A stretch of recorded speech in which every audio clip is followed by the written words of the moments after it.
Hello guys, I am your teacher for today and I hope you guys are doing well in your day-to-day life.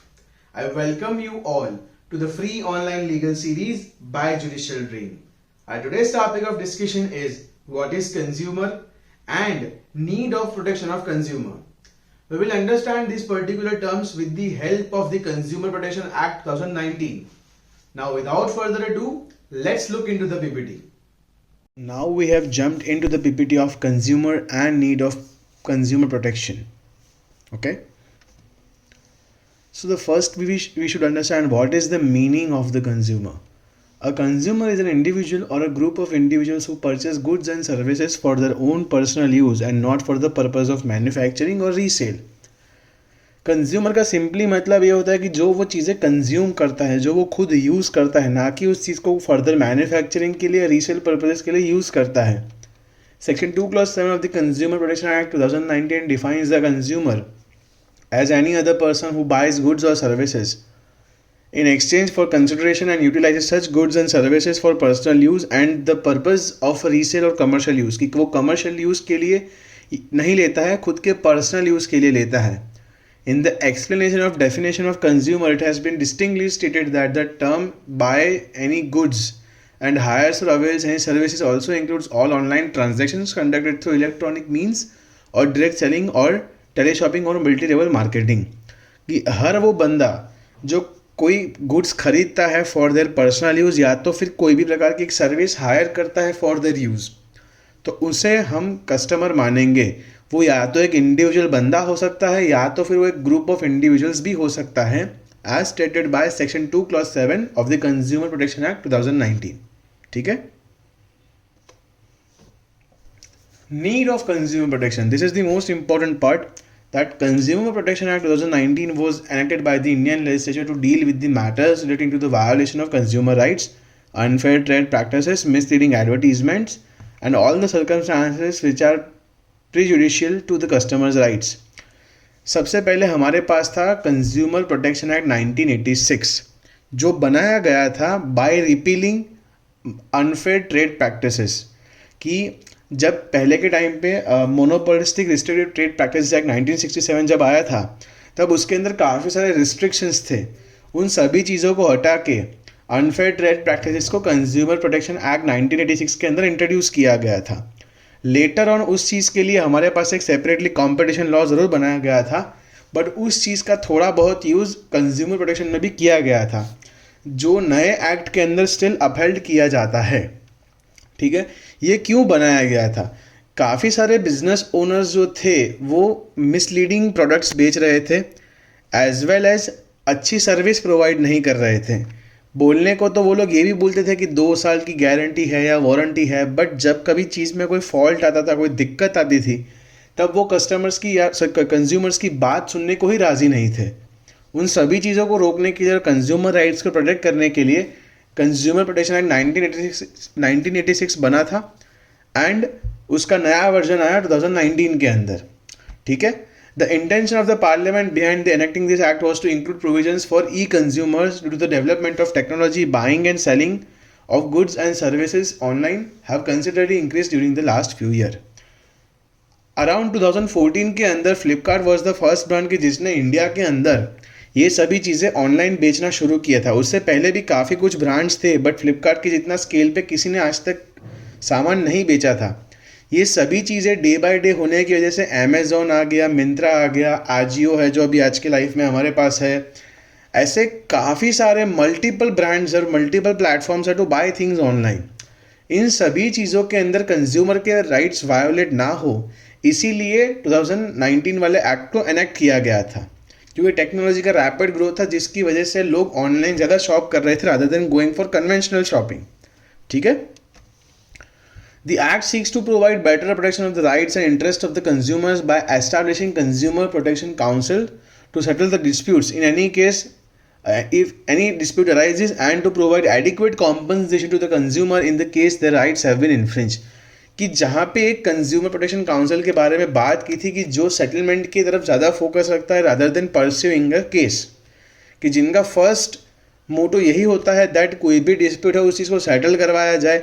अगर consumer का right actual में violet हुआ है और ये चीज़ prove हो सकती है तो उसे एक एडिक्वेट कॉम्पनसेशन भी प्रोवाइड करवाया जाता है.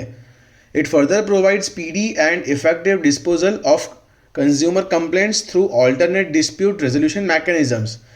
ADR के थ्रू जैसे आर्बिट्रेशन हो गया, नेगोशिएशन हो गया, कंसिलिएशन हो गया, मीडिएशन हो गया, इन सभी चीज़ों के थ्रू इनमें से कोई भी एक का यूज़ करके जो भी कंज्यूमर डिस्प्यूट्स है वो सभी चीज़ें ख़त्म करने के लिए कंज्यूमर प्रोटेक्शन काउंसिल्स को बनाया गया था. The act also promotes consumer education in order to educate the consumer rights, responsibilities and redressing their grievances. की इस पर्टिकुलर एक्ट के अंदर उसने ये जो जागो ग्राहक जागो वाले जितने भी कैंपेन्स थे उन सभी चीज़ों को प्रमोट करने के लिए एंड कंज्यूमर्स को एजुकेट करने के लिए ये पर्टिकुलर एक्ट बनाया गया था. ठीक है, यहाँ पे इन टोटल ये 6 राइट्स के बारे में हम बात कर रहे वाले हैं. आप चाहे तो इसका आप एक स्क्रीनशॉट भी ले सकते हैं जो आपको एग्ज़ाम में रिवीजन करने के टाइम पे एक क्विक रिवीजन के हिसाब से प्रोवाइड कर सकता है कि कौन कौन से जो राइट्स हैं जिसके बारे में कंज्यूमर प्रोटेक्शन के अंदर बात हुई है. ठीक है, आइए अभी आगे बढ़ते हैं. Before we move any further, let me give you an overview of our website judicialdream.com. As you can see, this is the home page.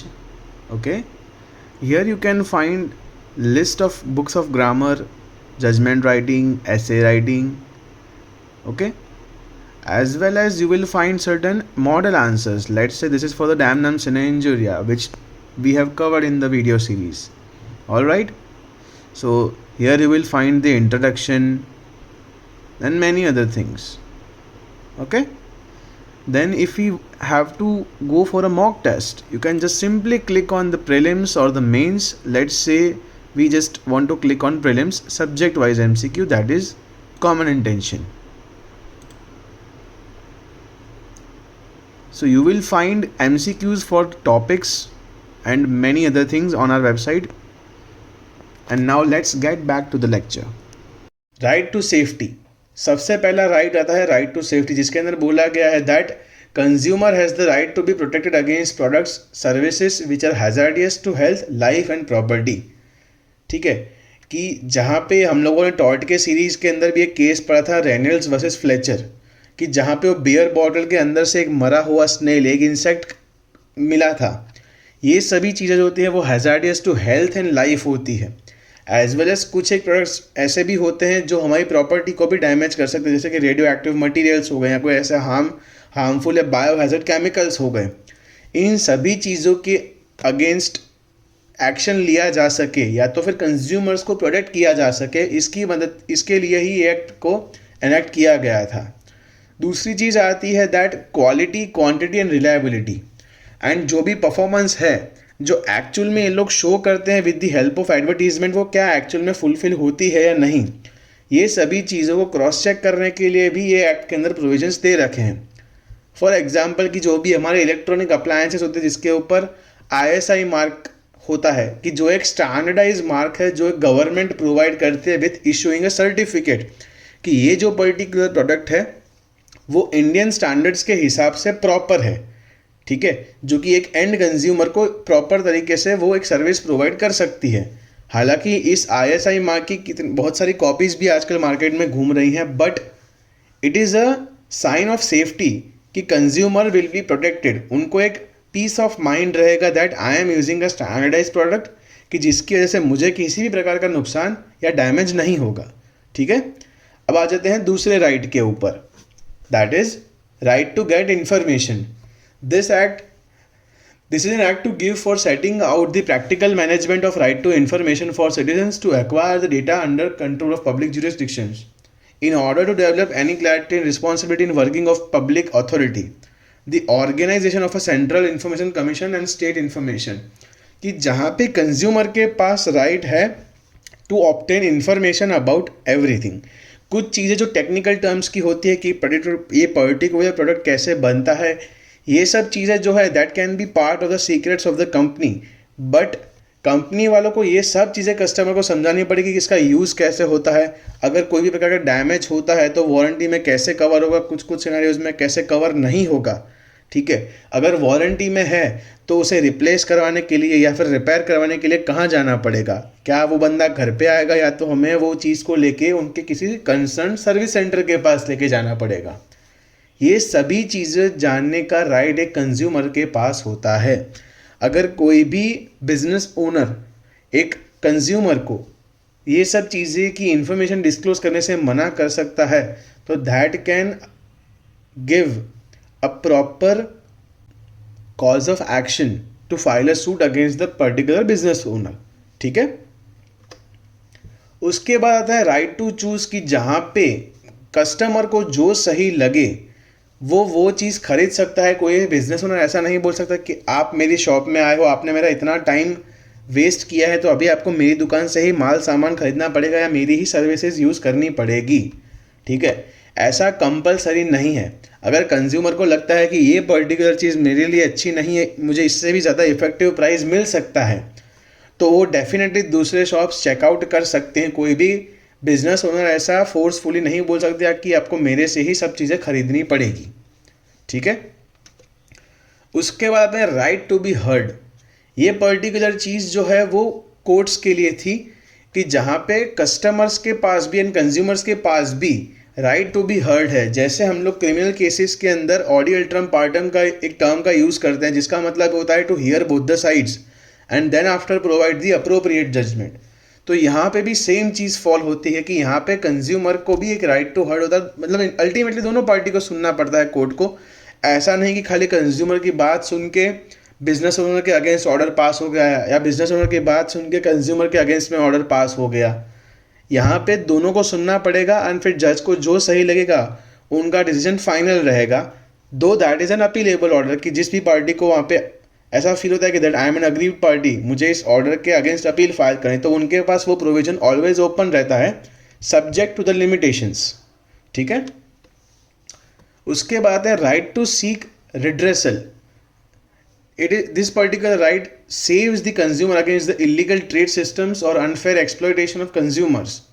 It involves the right to a reasonable settlement for legitimate complaints of the consumer. They should be well aware of their rights and must execute them. कि जहाँ पे उनको safeguard करने के लिए illegal exploitations जो भी होते हैं, unfair जो ट्रेड सिस्टम्स हैं, उन सभी चीज़ों के सामने प्रोटेक्शन देने के लिए कंज्यूमर के पास राइट्स हैं एंड वो उन्हें एग्जीक्यूट भी कर सकते हैं by filing a law suit against the particular business owner. ठीक है, right to consumer education. The right to obtain the knowledge and the skill to be an acquainted customer throughout the life. Ignorance of consumers, especially of rural consumers, is chiefly accountable for their exploitation. They all should be well aware of their rights and must execute them. कि जहाँ पे consumer के पास एक right to education का भी एक particular right है कि जिसके अंदर it is the duty of the state to teach them that how they can save themselves from the particular exploitation by the business owners. कि जहाँ पे गांव के अंदर काफ़ी बार कुछ प्रोडक्ट्स पे लिखा होता है that one certain particular items are free if you buy one particular item in such quantities. ठीक है, बट टेक्निकली वहाँ पे वो लोग चीज़ें सेपरेटली सेल करते हैं। हमारे यहाँ जब मॉल्स में कुछ प्रोडक्ट्स पे लिखा होता है कि do not sold them separately, जिसका एक 6 का या 8 का पैकेट आता है, ठीक है, तो उस चीज़ को हम सेपरेटली सेल नहीं कर सकते यहाँ पे। But whereas rural areas के अंदर ये चीज़ डेली बेसिस पे होती है। तो उन सभी चीज़ों के सामने कंज्यूमर्स को अवेयर करना it is a responsibility of state. तो यहाँ पे उस चीज़ के बारे में भी बात की गई है। ठीक है, so by this slide our lecture is effectively over. If you guys have any questions please log on to our website judicialdream.com where you will find descriptive answers of such videos as well as you will find plenty of other videos on plethora of other topics there, and moreover you will also find a lot of MCQs to prepare for your mock tests and to prepare for your regular law school exams and competitive exams. Once again, I would like to thank you all and thank you very much, and please subscribe to our YouTube channel Judicial Dream. Have a good day.